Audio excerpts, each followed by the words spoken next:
moyen de mesurer la force d'un esprit pour Nietzsche, c'est mesurer le degré de vérité qu'un esprit est capable d'encaisser sans la fuir, sans l'adoucir.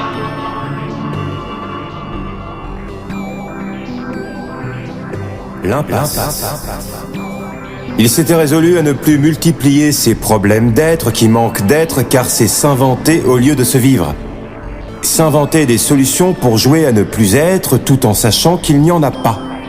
Or, l'être est une solution donnée d'avance à condition de se donner tel qu'il est.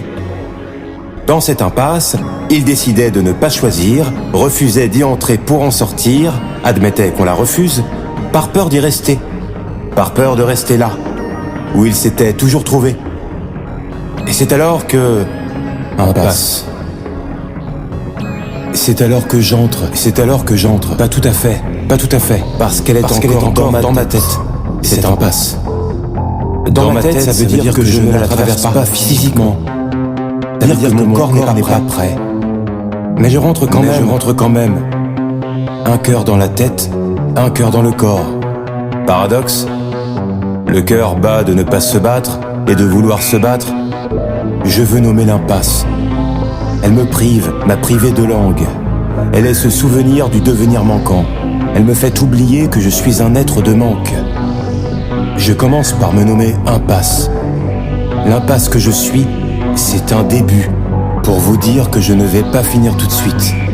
Le travail de ma disparition. C'est ici que réapparaît l'amour. L'impasse que je suis est entre ma disparition et ce qui réapparaît. C'est un amour en travail si vous préférez. Car si l'amour a toujours existé, il m'a fait douter de son existence. Le doute des créateurs, l'impasse des créateurs dans ce qu'ils ont transmis. La création leur a échappé. Je me transmets moi-même aujourd'hui un au-delà de la création.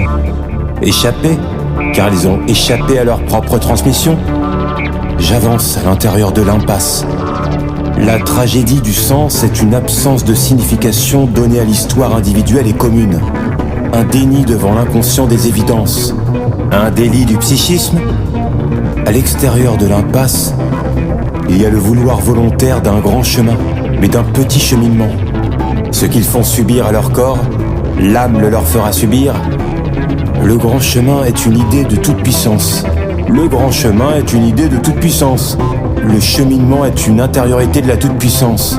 Le cheminement est une intériorité de la toute-puissance.